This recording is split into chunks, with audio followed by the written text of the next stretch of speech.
Hi everybody, it's Christina. Welcome back to my channel. Today I have an end of January reading wrap up to share with you. I've read 3 books since I last checked in on my reading. I am already behind by this time in the year, but that's okay. At the latter half of the video, I'll talk a little bit about my goals, what I learned about my reading this month, and how I plan to improve going forward. So let's jump right in with the first book that I finished. It is Our Missing Hearts by Celeste. This is the first book that I've read by her, and it definitely won't be the last because I found her writing very gripping and the story moved quite quickly. This is the story of a 12-year-old boy named Bird. 3 years ago, his mother disappeared. He has no idea where she went and why she left him and his father. At the beginning of the story, he receives a letter from his mother that is only a picture of a bunch of cats that she drew. And so he's on a mission to find out what this letter means and how it can reconnect him with his mother. This book is scary because it takes place in a near future America that is very similar to what we're experiencing right now in our country. Essentially, if you are not extremely patriotic and following the government blindly, then there are repercussions. And one of the themes I really enjoyed in this book is the theme of whether you should do what you think is right, even if you know there are consequences with that, or if you should follow all the rules, fly under the radar, just to keep yourself and your family safe. It's not an easy decision. I also really enjoyed the theme of a mother's love and what a mother is willing to do for her child, even though it might tear the two of them apart. So this was a very good read, 4 stars for me. The only thing I didn't love about it is that the ending kind of fizzled out a bit. I felt like there was a lot of buildup and then all of a sudden it was just over. But other than that, I really enjoyed this. If you like dystopian novels that have more of a basis in our current society than some futuristic world, this is a good one. Next up, I read My Brilliant Friend by Elena Ferrante. This is the first book in the Neapolitan novels, which is a series of 4 books.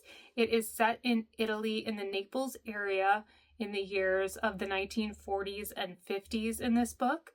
We are following 2 main characters who are friends. Our narrator is Elena, same as the author, and then her friend is a girl she calls Lila. What I really like about this book is that at the beginning, you find out that while they're in their 60s, Lila has disappeared. She has vanished without a trace, and Elena doesn't really think this is strange. And then we jump right back in time to when the 2 meet as children in their village, and then we follow them through their adolescence up until the time of this scene on the cover of the book. So in a way, there was not really a plot. You're just following these 2 girls as they grow up in their town and what they experience. It is a very brutal time in Italy. They witness murders and beatings. There's assaults. It was very startling to read, especially because my father's side of the family actually comes from the Naples area. They were in the United States at the time of this novel, so I think how hard it must have been for them even before that, decades before. For me, this book is really about friendship and how it's complicated, but how you really care about one another through the thick and the thin. It's also about girlhood and growing into womanhood, especially in this time period, and how challenging it really was for girls. For example, our main character is able to continue her schooling after elementary school, but Lila is not, and it's really disappointing because she's super smart and has the potential to go far in her life, but because her family doesn't have money for school, she just doesn't get to go. The only thing I didn't love about this novel is that it feels like it just got chopped off at the end. I really don't like it when books in a series just feel like it was one long story that the author chopped up to market into different books. This has a bit of an abrupt ending, and I feel like it didn't conclude any of the arc that was presented at the beginning. That being said, I do want to continue on in the series because I want to know what happens to these characters moving forward. I will say that I've heard about this book for, I want to say, around a decade now. I first heard about it from Helene Jepsen, whose booktube channel I used to love. I hope she comes back someday. but Emily Fox has been singing the praises of this series, and while I agree it's a very good book, I don't think it quite makes it to #1 as it did on the New York Times Best Books of the 21st Century list. For me, it falls short of that, but still quite enjoyable. By the way, I gave this one 4 stars as well. And then the third book that I finished is Land of Milk and Honey by C. Pam Zhang. I heard about this recently on Lauren Reads Books. I can't think of her channel name, which is wild because she's one of my favorite booktubers, but I will mention her in the description box. She mentioned this on her favorite books of the year video, and unfortunately for me, it did not really work. This is one of those books that has all the makings to be a story right up my alley, but I just didn't groove with the writing style. This is a story of, again, it's a dystopia, takes place in a near distant future where a smog has overtaken the world. Our main character, she's an unnamed narrator. She is a chef and she's working in the UK.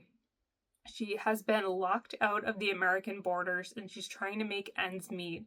And one day she gets this really interesting job opportunity to become the head chef on this island in the Italian Alps where a new country has been formed. It's called the Land of Milk and Honey, and the smog has not reached the mountain, and there they have access to all the food and luxuries she could imagine. So what makes this book a little off-putting for me, not only was the writing style, I found it a little too lyrical. It really made me read every single word and made me read between every single line to catch the meaning of the book. But there are some scenes in here that are just so grotesque, I can't even get over it. I'm going to be thinking about them for quite a long time. The food is one of those things that is described in a horrific way for me, and I couldn't get past that.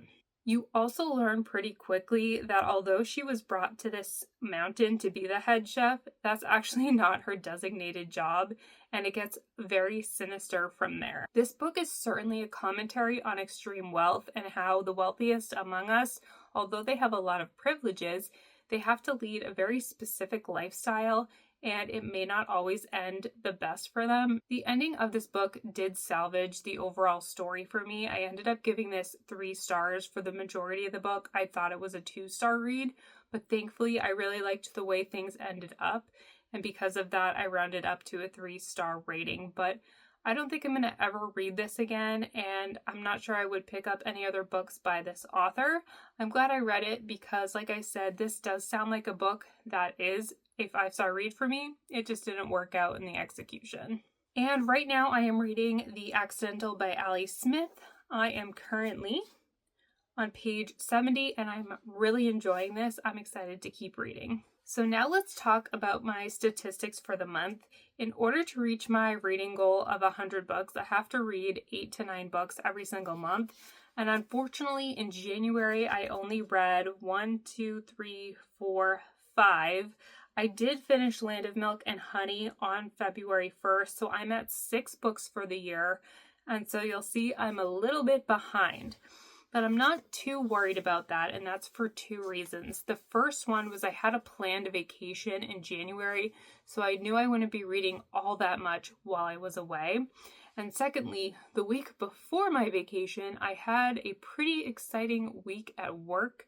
It started off terrible, and then the next day, things got better quickly, but it took me out of my routine. I'm being a little vague because I don't really talk about my work on the internet, but suffice to say, I was out of my routine for about a week. I read a lot on my lunch break at work, wasn't really focusing well on my lunch break, and then when I got home, I was pretty exhausted. So I had 2 weeks out of the month where I wasn't at my peak reading level, and so I'm okay with the fact that I only read 5 to 6 out of the 8 to 9 that I should have read. I have also learned about myself that I have a hard time reading at home in the evenings because my family is usually watching TV, and I'd like to spend time with them and sit with them in the family room, but I get distracted by the TV. So I'm currently making this choice about whether or not I can learn to tune out the TV, or if I'm just going to have to sit in another room by myself and not spend that time with my family. It's a choice that I'm going to have to make. as for right now, I'm going to keep trying to make the TV work for me because I would like to be with my family in the evenings.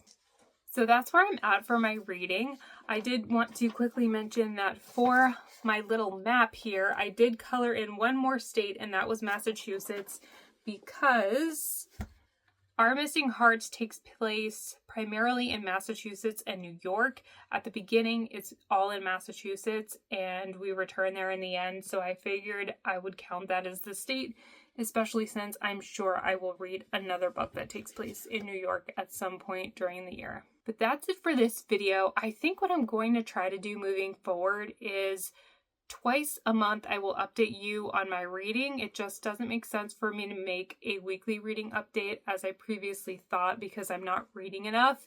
If my reading really picks up speed, then I think I'll do a weekly reading update. But until then, I will try to do some other type of bookish video. I have a couple of discussion videos and recommendation videos that I have in the back of my brain, so I will try to do that going forward. If you're interested, make sure to subscribe, and you can follow me on my Bookstagram account, which is Polished Land Reads. The link is in the description box, and I will see all of you in my next video. Bye.